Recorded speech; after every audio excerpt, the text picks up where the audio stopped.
Do you think there was a little bit maybe of resentment too, because you hadn't had a youth, Neil, and also your youth had been taken up with your parents' ministry? Maybe I felt some kind of resentment that I had no youth because I was always involved in church. But then I also felt that it was talking to me that how sometimes people are. I thought I knew him, my studies and my experience, my formation. But the Bible says we speak of things we don't know or understand. And I felt that I was one of those. And maybe there's people who haven't missed a mass in all their life or a rosary in all their life. Or maybe people who haven't been in ministry like I was that still don't know who really God is. And I guess I got knocked off my high horse at that moment. And I understood what he was trying to tell me. And I got off the bed. I managed to get on my knees and I started to cry. And I went to prayer with my tears and I told God, it's true, I don't know you, but I want to know you.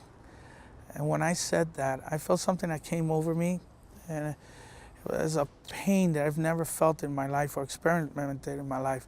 It was so harsh, so hard, that I thought my head was going to explode, and I started screaming. And the doctors came into the room and they tried to hold me, and I kept screaming. But when what I was feeling was lifted from me, when I stopped crying and I opened my eyes, my sight had returned. So I was telling the doctors, I can see. And they didn't understand, they didn't know what was going on. So they started examining me, and the tumors and meningitis, all of that had disappeared. And that's why I was able to see. But I was still very sick because my heart condition, it was my heart that was taking my life. But the doctors came in to tell me that they did not understand what had happened, but that sometimes there was certain circumstances and people where people became better. But they told me, like in your case, but we don't want you to get any high hopes because you're still very sick and you're still dying. That's what their words. But another Neil was born in that moment. And I remember I looked at them and I told them, I'm not going to die. And they started telling me, well, we're telling you there's no medicine, no surgery, there's no transplant, nothing can save you. And I told them, I'm not going to die. And they told me, but who has told you that? And we're the experts in your condition. And I told them, well, God told me I'm not going to die. I told him through his stripes. Because of his stripes, I've been healed.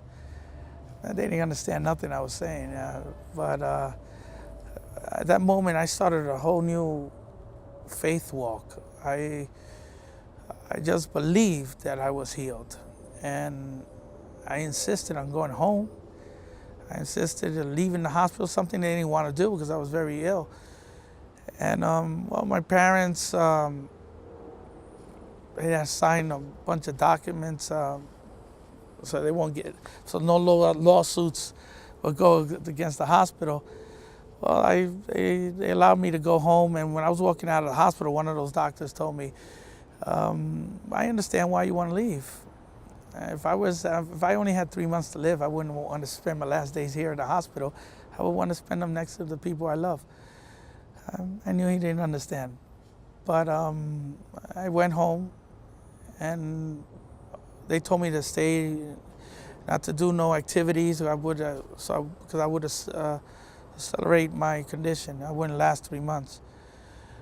And one day, looking into the drawers of my mother, I found that my parents were ready for my funeral service.